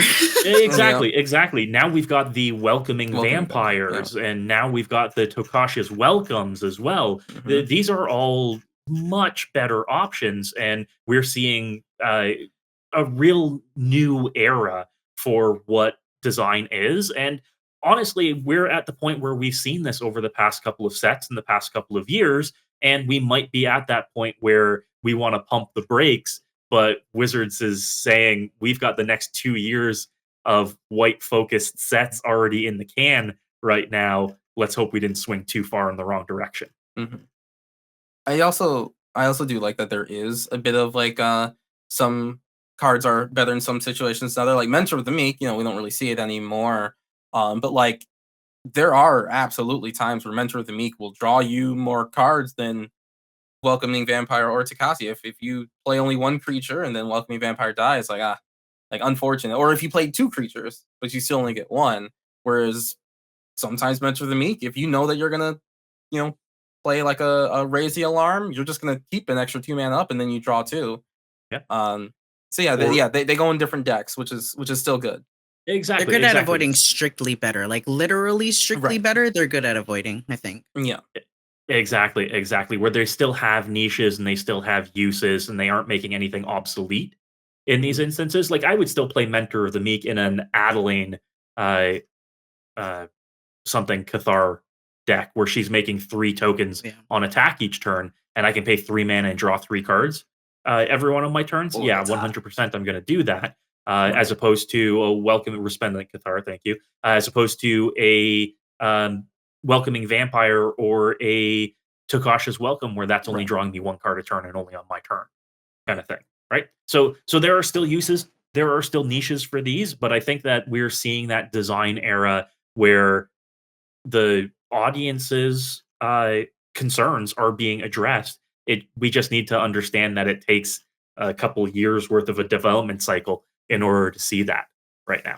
No longer is white the joke color it once was, right? No longer should we be memeing on it. Do you know what we actually should be memeing on? What should we be memeing on? This is my hot take. Unless anybody else has anything else on the white cards that they want to talk about. Please take it, Grim. Okay. Blue is the worst color in Commander. Casual Commander. No. Hear me out. Yeah. This is where, okay, bear with me, okay? Bear with. Yeah, I know. I know. Okay. What is blue good for? Right? Like blue actually absolutely not. Well, it actually isn't though. Like, so it's good at protecting, like playing few counterspells, and like it's great when you have counterspells when you have things like a Thoracle. Blue is the best color in CDH, right? But that's because it's followed by a combo that will end the game, right? It will end the game instantly. But that is not something you're trying to do in casual Commander, right? So what does blue have there? I know what it has. It upsets your friends. It has green. See, so that's exactly it, right? Like white used to be like the meme color or the support color, right? Now blue is the go-to support color. It's not good at like taking over the game by itself. Like it's just there to like either prevent things from happening or slow things down, but it itself does not have a way to close out the game. And I think that is why I think blue actually needs to, if you're tired of getting countered out of the game every time or getting milled, you got to give blue something to do, right? Because otherwise blue has nothing to do other than to counter or be a support color. So right now blue is the weakest color when it comes to like example. Also, like green does everything now, right? It walks your dog, it does your taxes, it draws cards, it literally has actual counter spells. Red has reanimation, and like green has reanimation. All these things are happening in all the other colors except for blue.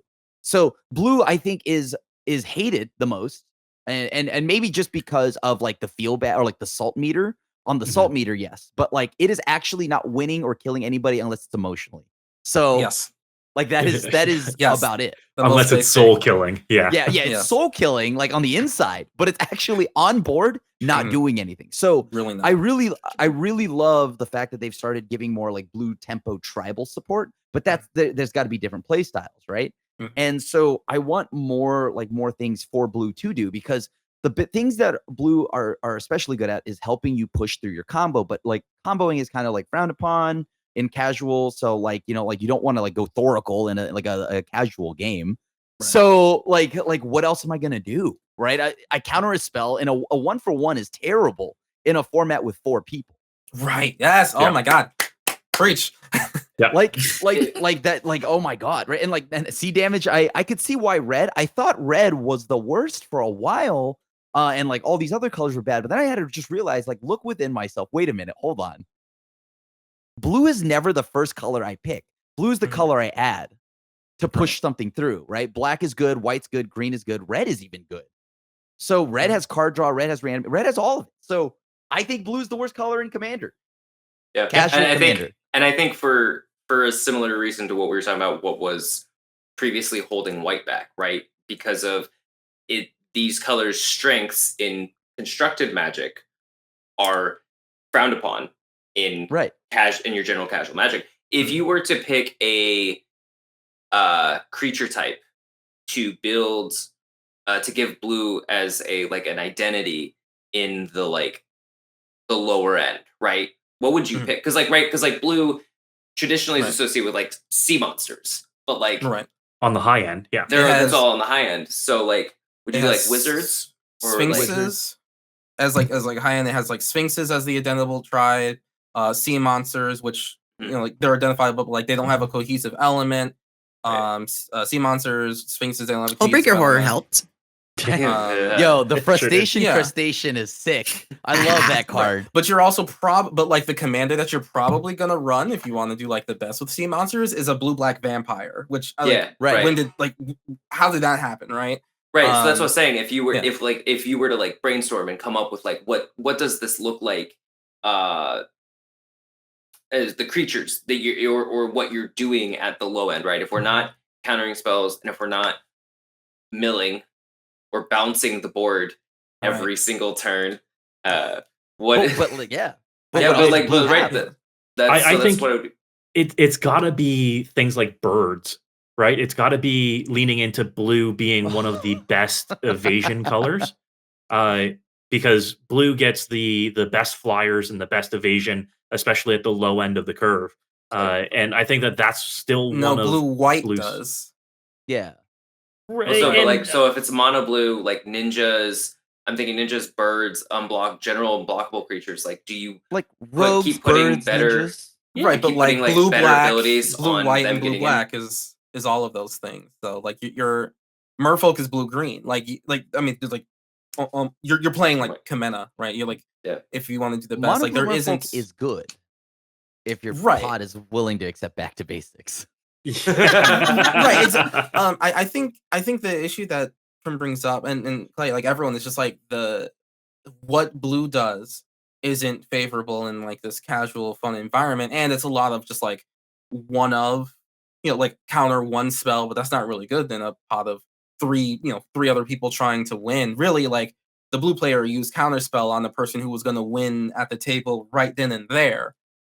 And then like, okay, well then the table keeps on playing and then the next person's about to win. And it's just like, oh, well, okay, we'll just lose to that person then instead. Like blue gets a lot of hate, but I think it's necessary in a lot of cases. But it's like what blue does well is super not fun. It's, Cyclonic Rift is fantastic. Like I love that card. It's great, but it has to hurt everyone like so bad. Whereas like, one of the like least fun casual white cards is like Dranith Magistrate, right? It's just like, oh, like you took away people's commanders and stuff like that. That is not fun in a way, but it's interactable, as you said. It's a 2-mana 1/3. You can interact with it, and once that's gone, the game proceeds. Whereas like blue, best card it has, just bounces everyone's stuff. Everyone is mad except you, and you'll also probably win like the next turn. But are you? That's the like legitimately. I don't even think you have to. Like, Also, unless you're a bad person, yes, you're winning the turn after a cyclonic. Yeah. Right. Or like when you play Thoracle, did it resolve? Okay, well I'm winning like that turn. One thing that I used to like especially back in Tarkir, with like I kind of realized what blue/control did, mainly in Kaladesh. They had big creatures. Like one of big creatures that would chunk your life total down, and they just controlled you, so you couldn't do anything about it. Like Ojutai, right? Ojutai only dealt 5 damage. Pearl Lake Ancient. Right? Pearl Lake, exactly, right? Yeah. It's like it was a hard creature to get rid of, and they would control you out of it. But like it's still only like 7, 14, 21.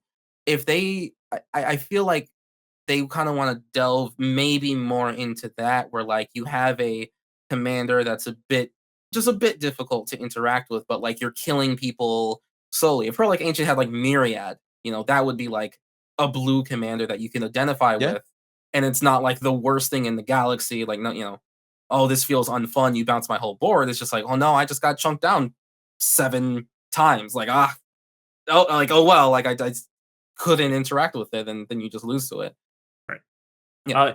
So I just want to remind everybody in chat that we are going to be doing the cutoff for donations so that we can draw our winners here in just a minute. So if you haven't donated in increments of $5 and you want to get in on the draw, now is your last chance.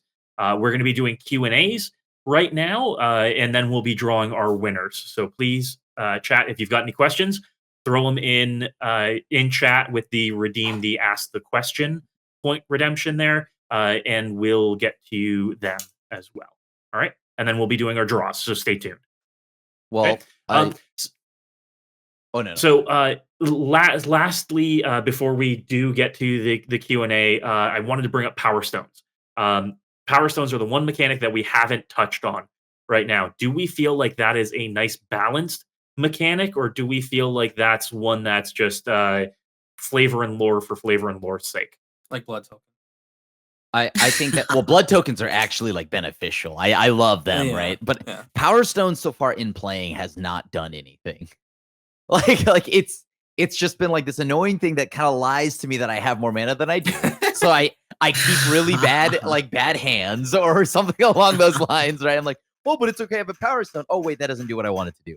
So I do not like Power Stones also just because they just don't feel like, I get it. They wanted a balance between energy, whereas that was too far in the other direction. And then now you have Power Stones, which is like depressingly bad. Like, I don't know. I haven't found a reason to care for them yet. All right.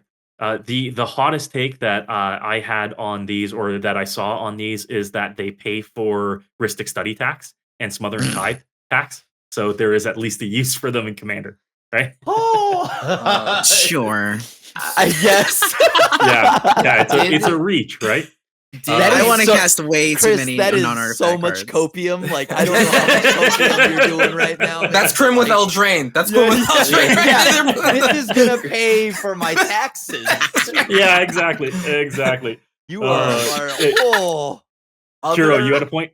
Other than Slagstone Refinery, which I think might that's like the pinnacle, right? It was like whenever Slagstone Refinery or another non-token artifact you control is put into the graveyard from the battlefield, or like blah blah, make a tap Power Stone. That's something that doesn't say once a turn. So, and it's 4 mana, someone's gonna go infinite with it, right? Like some Shroom deck. Mine. So like that might be a thing there, because it's just like this unlimited thing. But like, listen, they didn't print a 4 mana instant red speed spell that says discard a card, draw 2, and make 2 Power Stones. Then like it's not a real mechanic, right? Like if they're not doing that, then they don't have a faith in it, right? At least that's how I see it. Makes sense. Makes sense. Bobbie-Christine, anything? I couldn't give a damn about those Power Stones. I have way too many non-artifact creatures and stuff to do. I just know if you're a hard line artifact deck and you want to just rank up the artifacts for your Cranium Plate or whatever, do that. But ain't no time for Power Stones in my house. Yeah, more Power Stone to you. Clay, what do you think? I don't know. I'll be honest. This feels like, it really feels like one of the situations where my evaluation of a card or a mechanic is really, really low, but something tells me I'm wrong. I am happy either way. One good point I saw on Twitter, unfortunately I can't remember who made it, was that, like, you know, in the extreme cases you can use them to pay for Ristic Study or Smothering Tide, but you can use them for activated abilities. And so like by considering it for ramp, if you're building a deck that is very intensive in that, like having mana sinks that don't rather than like casting spells, right? So if you have a big tax in that sense, then I could see decks being built around them as an enabler. But other than that, I don't have context for them. I haven't got to play with them yet. I haven't got to see them. I haven't played Standard in a while, so I also really I don't know what it looks like. I've just been doing lands and explore and having fun with that. But you know, maybe I'll get back in and see what that looks like. It's really fun again. I promise. I've Hell lived yeah. through a lot of bad standards somehow. I promise get back into it. Okay, all It's right. fun. It's fun.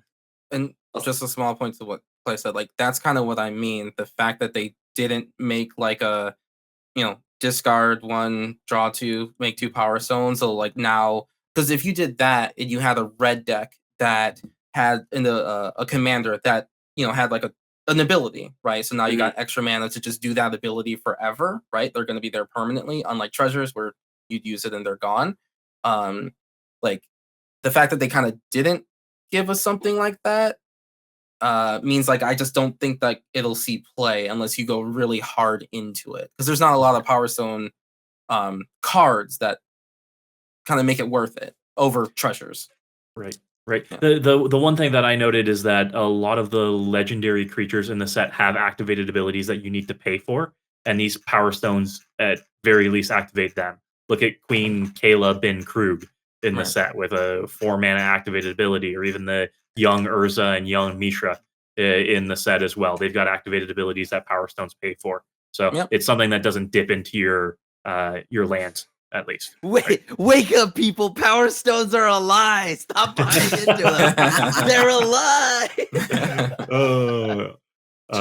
Power Stones are people, right? Okay, so just run Mycosynth Lattice, right? Yeah, the age-old answer. Just play Mike. Yeah, it just solves every problem. Exactly. Or you just play Karn, Great Creator, and you just shut down all the Power Stones. There we go. You're right. You said, was it going to make Karn good? Correct. It did make one of my Karns better. it made the a Karn that good. was already really good got Thank better. you. I needed another reason to put that in my decks.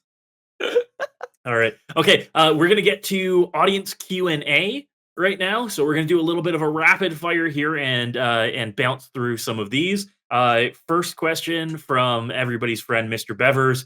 Does everyone on the panel blame Chris? Yes. Yeah. Yeah. No, I don't. Crim. Hey. That's all right. That's because I look as the person that always gets blamed for everything in my pod. I got you. I don't blame you Because it was Appreciate Crim's fault. I do. See, it's You're back right. to my fault. No, I agree with Crim. It's actually Crim's fault. I just spell skied for you, Chris. Venmo me later. Did the payment go through? All right, cool. Yeah. Yeah. $20 on its way. Yeah, fantastic. All right. Okay, next question up from Crab Basket to do with the lore. Can we speak on any of the artifacts in the set and how thematically they fit with the lore from a story perspective? Kuro, this one's likely going to be your wheelhouse on this one. Like the artifacts, you mean just like the giant like city leveling creatures in the first place, and like Urza's Battlethopter? I mean, in that case, like art wise, like of course, like my god. Look, it takes a real megalomaniac to put his own face on the front of a ship like that. You gotta admit, so much. God, that He's doesn't out of his say mind. Worst. Yeah, That's like He meeting is- someone that is wearing their own band. He's merch. proud. yeah, exactly. Yeah. Like Bono from U2 would wear a U2 shirt, right? Like for sure. He's got the shades, and on the shirt, he's got the shades. That's right. Or the kind of person that has portraits of themselves over their mantle, yeah. kind of thing. Yeah, like Like you over their you bed. walk in, you know that dude's like got so many mirrors. That guy has a mirror over his bed. Yes. That's what you know. For He's right? doing the sure. American Psycho for sure. I want sleeves and a playmat with my face on it. But in terms of like being like thematic and flavorful lore wise, yes, from my like kind of more limited knowledge of Dominaria, like they made Heka mechs, and because and because like they have to kind of, because it's a magic set, they do have to like throw a bunch of mana onto these things. Like I don't think a single one of them would have ever made a green mech. Like some of the mechs, Isn't a green mech kind of like almost against what green is? Mhm. I Right? think so. Like like Rootwater Amalgam comes into, like, you sacrifice it and then you make like an even bigger like golem mech, and I'm like, that doesn't jive like with my The interpretation. green ones feel weird. but it's those at all. okay. It's corn fueled. But like the platoon dispenser, right? Like that is hot. Like just the idea that there's just this mech thing that's walking, just pooping out like endless soldiers. Like that feels like the Brothers Just War. pooping them. Like Just that pooping them part everywhere. feels cool. And then like the art of just like soldiers being replaced with other artifact things. Just the idea that these are 1/1 artifacts, even though they're like 12-foot tall mechs, is kind of weird. But you know, I digress. Okay, so next question. Can I real quick? Oh yeah, please. Sorry, I just wanted to call out from a flavor perspective because this is a card that jumped out at me when I saw it.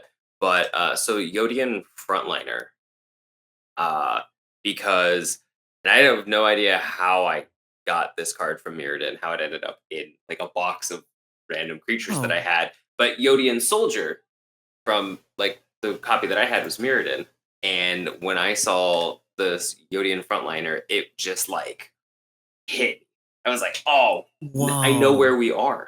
This art, this stuff, like this is so cool. This direct callback, but like we're doing rougher right now, right? Like the armor's tore up, like all that stuff. Like I loved that flavor. Nice.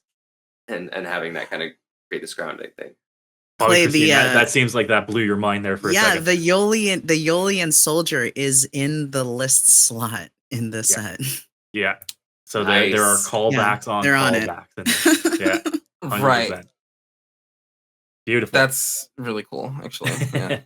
Yeah. Okay, so another question from Crab Baskets out there. With Brothers War being more artifact forward, do we anticipate that Phyrexia All Will Be One, or any of the future announced sets will have more of a focus on artifacts or on non-artifact cards? Wait, ask that question again. I have a peanut for a brain. Say it again. So with this being an artifact forward set, do we feel that the ones that are going to follow it, like Phyrexia All Will Be One, with Return to Eldraine and Return to Ixalan, do we think that there are going to be artifact focuses in those or artifact synergies in those, or do you think that they're going to lean away from artifacts for the next year's sets? I mean, Phyrexian All for One has to be like machine. It better be. March of the Machine, right? That's the other one. Yeah. March of the Machine's the other one. Yeah. I do think Ixalan is a return to nature, though. Right? Like, Please, because they don't really do artifacts. That's just not really unless we get Beast Wars and Transformers, Beast Wars. Let's go. Yeah. Watsy, that's on me. You can have that. Just if you wanted to implement that last minute. I'm just saying. They already made the give me a Transformer Rat dinosaur Trap cards, and a though. Cheetor card in there, and I'm all in. Yeah.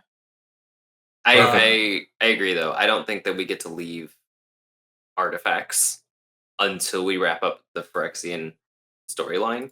And then like once we get out of this, I think we're gonna like see a hard pivot away. But it has been really interesting actually, even just thinking about the like between the artifacts and vehicles that we saw in New Capenna, and then there was the futuristic side of Kamigawa, where there were actually cards that cared about if you control an artifact or an enchantment or both, or if you things that care about that like we are kind of at a year already of artifacts, cards that care about if you have artifacts or cards that are artifacts. It will be really interesting to see what the kind of reset looks like, right? As we get out of this storyline and rotation happens, and then where do we go next? What do they do next? If we've had Strixhaven had its mystical archive and there was kind of a spell slinging component to it, and then we've done this artifacts. Kamigawa kind of touched, and Theros Beyond kind of did the enchantment stuff, so we've kind of had a couple sets where we did this, and a couple sets we did this, and now we've got this whole big artifact chunk. I'm just excited for another Colossal Dreadmaw, honestly.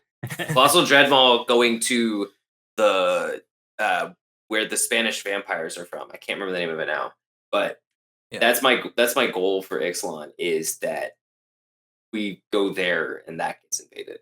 Yo, what about call it Vampire Island? What about a melding Dreadmaw? What does it meld with? What does it meld with, Crim? Maybe like a vampire. So it'd be a vampire dinosaur. I mean, that'd be kind of sick, right? a Two vampire colossal dinosaur? Dreadmaws meld together. Megavan. That's what Then the it just- that's the future Phyrexia wants, by the way. Megavan on a Colossal Dreadmaw. Dreadmaws together. Phyrexians were just always Yu-Gi-Oh fans, and they treated Dreadmaws like Blue Eyes White Dragon. So they want 3 of them together, a 3-headed colossal Dreadmaw. They Sakama's like, am I a joke to you? I've clearly forgotten about Zakama. I so yeah. completely forgot, but that makes a lot of sense. There should be like a Seto Kaiba for each of like the factions. That would be great. Well, and that brings up a fantastic point. If we're seeing more Transformers than seeing them in Ixalan, it would make sense to see the Dinobots. We already did that. in Transformers. We did that. We did that before. I thought, right, in like one of the Magic like events. I think we got. There was one Dino bot card. Yeah, like the main There was special one. right? Oh, during like Hasbro, right? Like Yeah, Hasbro yeah. con or Three, whatever. there's Chris with three fucking genres. Yeah, perfect. Oh, amazing. That's great. Okay, we've got 2 questions left here. Here's another lore heavy one. Where do we think Teferi ended up at the end of the last chapter? Asks Yes. Mishitem. So at Ooh. the end, like Teferi gets like stuck. He can't actually like return to the like present. So he gets stuck in this like weird wherever he is, and I think he's slowly losing his memory. Obviously, it would be super mega cool if he was like phased in with his world that he phased out. There's no like reason to think that, like, they did not give us like really any information. He's on like the shore somewhere. But it would be cool for like maybe like Teferi to have to reset back to his basics, and then he can help phase his plane back in, and then we can have Return to Dominaria 12. I don't know. And it's just like the return of, I was gonna say Jafar, but Zalfir. Yeah. But yeah, I don't know. And there's also that mystery of the gift that Urza left for him that Teferi was supposed to find, but Joda found it instead. And that also is like some weird mini realm pocket thing. It's weird. Dominaria is weird. Get me out. Tiny, whiny, wibbly wobbly, right? Whatever happened to Teferi's imp? It's got to be phased out with Zalfir, right? Probably Did he ever- phase out. Oh, sad. So Yeah. his pet imp is gone. Wow. All right. Well, never mind. Okay. Last question as we draw the winners for our prizes is Chard Spark wants to know what are everyone's favorite Transformers cards? I think we've got a couple of answers already. Bobbie-Christine? Soundwave, baby. Yeah. Crim, I know you're I'm building making that it. too. My commander's a cassette tape, and you can't stop me. What are those relics? I've never seen that. What was that? Is that a cassette tape? Oh, Oh god, we have to explain that to all the new you, people. You got to remember, like people have to get explained what a cassette tape is now. That's like a relic, right? Yeah. Next, Like- we'll be explaining what VHS tapes are to kids at the LGS. I mean, too. I'm still explaining what Laserdisc is. Give me a minute. I'm personally a big fan of the Optimus Prime. I mentioned it as well earlier. I did not realize that it was bolster at the end of each player's end step, which makes it infinitely better than I thought it was. So I'm going to do some stuff with that. Do some cool stuff there. Clay? I had not really looked at them, so I don't have one. I was trying to see if I could like read them really quickly while we went around to see if there were any that were like, yeah, that one. But There's like a Bobby lot was of words on both there sides are- of each of it's- them. so. I realized that very quickly. There were more than I thought, and then There's there's more than meets the eye. there's Oh there's boy. there's 30 sides. I can't read this fast. God, I wish it did fold out even more. So then it actually- like it's like, hold on 1 minute, I got to fold on the page 2 on the inside of my Transformer. Isn't there an unhinged card like that has a different spell as you rotate it all the way around? It's got Oh all my of God. the. instead of the split, yeah, they did the 1, 2, 3, 4. Like every time I Oh, did that's one. cool. Funny enough, that is it. Like, so the old you go. Transformers card Yeah. game that had just come out like not too long ago, like not too long ago, like 10 years ago, what is a lot like that. So it was done by, I think, like Hasbro or something like that. But yeah, like they gave it out at PAX. You had to like link a bunch of cards and actually fold them out or something like that. They were demoing it. I had no idea what was going on. My brain was too smooth to understand what was going on. I was like, okay, All you right. got it. And last up, Kuro, your favorite Transformer. I will be building Optimus Prime because I am in need of a new Jeskai deck. However, I am most excited for Cyclonus, the Saboteur. Mainly because I'm gonna put that man's right in Otrimi and mutate cards onto him, and it's gonna be super heckin' cool. Yeah, I just released a build for him over on my channel today. Very nice. Yeah, I thoroughly love Soundwave, so that's my favorite. But like, we got to take a second though to shout out Starscream. If you like Transformers, Starscream is the most flavorfully correct card I have ever seen. for like oh my god, it is so flavorfully just on point. Yeah, and we've had the conversation before that the Starscream of the Magic universe is Tezzeret. Yes. Now we have Starscream in the Starscream universe. Right, or in the Magic universe. So who would win though? Like Tezzeret or Starscream now? We need them to team up.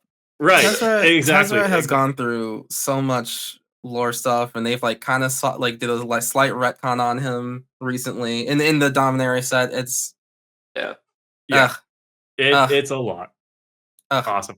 Okay, so we've got some winners to announce. Then we're going to toss it around to each of our panelists again in order to say goodbye, and then we'll be rating our friend, the one and only Tappy Toe Claws after this. So stick around. Tappy's great.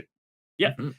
Okay. So winners for our prizes, our Infinitokens prize pack goes to Corel42. Congratulations. Hey. We will be reaching out. The first Commander Precon goes to friend of the channel, Chard Spark. Hey, congratulations, Chard Spark. Go. And the second Commander Precon goes to Smiles a Lot. Congratulations, Smiles a Lot. Congrats, both everybody. Keep smiling. Congrats. Fantastic. Excellent. Way to go, everybody. So as always, folks, we're going to toss it to our panelists here for their intros and outros. Kuro, why don't we start with you? Who are you? Where can we find you? All right, I'm Kurohitsuki. You can find me on Twitter, talking about magic and stuff. And you can also find me on my Twitch channel, twitch.tv/Kurohitsuki, where I play Commander like at least 3 nights a week, usually with these wonderful people that you see around me. So yeah, find me there. Excellent. Thank you very much. Bobbie-Christine, who are you and where can we find you? Hello, everybody. My name is Bobbie-Christine. You can find me on Twitch and Twitter, primarily at Bobbie-Christine. Also, just Google Bobbie-Christine Magic the Gathering, and that should go great. I'd love to see y'all at Summit. I'd love to see y'all at DreamHack Atlanta. Chris, thank you so much for hosting this panel. Kuro, Clay, Crim, nice to meet you. Clay and Kuro, love you guys. Mwah. Amazing. Amazing. Thank you so much. Crim, who are you and where can we find you? You can find me at the Asian Avenger, streaming, and or just like all my own stuff on my own YouTube channel under Crim. I have a link tree actually, and that'll take you all to it. And of course, you could also find me at mtggoldfish.com and running around doing God knows appearances wherever, all over. Thank you very much for once again coming out and taking part. Oh, thank you for having me. I love these things. Clay, who are you and where can we find you? I'm Claybee. I'm one of the co-hosts here at the CNC Power Hour. So you can find me here. You can find me in my own stuff at MTG_Claybee, which is right underneath me. And then there's a link in the chat right now if you want to see my other stuff. Yeah, you can find me here. Everybody, Bobbie-Christine, Kuro, Crim, Chris, Andy, behind the scenes, everybody, thank you so much for being a part of this and helping us do this every couple of months. This has been a blast as always. I love this is my favorite part of preview season. Like not even getting my hands on the new Magic cards, not the excitement. It's just like getting to sit down and talk and laugh and get to talk about stuff. So yeah, awesome. Thank you everybody. Thank you everybody in chat for donating and being a part of this. Yeah. I love you all. Thank you, Clay, as always, for being my partner in crime when it comes to these roundtables. Of course. And speaking of partners in crime, of course, can't forget to thank Chris and Andy running things in the background, our producers on this. Of course, big helps as always. We couldn't do this without the two of you. Big thanks to everybody in chat and everybody for helping us raise $350 tonight. Fantastic turnaround, fantastic donations here. Thank you so much for helping to support an amazing cause. Be sure to check out the donation link as well. Donations are open all month long for this too. So if you do want to help and you do want to support, you can check out the donation links. You can head over to my channel, Commander Mechanic, as I'm running November all month long, raising money continually for sick kids, children hospitals through Extra Life, where I'm doing a deck brew and deck tech a day over on my channel. So if you want to take part in that train wreck of a marathon, head on over there as well. But as always, folks, I've been Chris. I'm your Commander Mechanic. Thank you once again for coming out. Have an amazing night, everyone. Give our love to Tappy Toe Claws as we are rating right now. All right. Take care, everyone. Good night. Bye.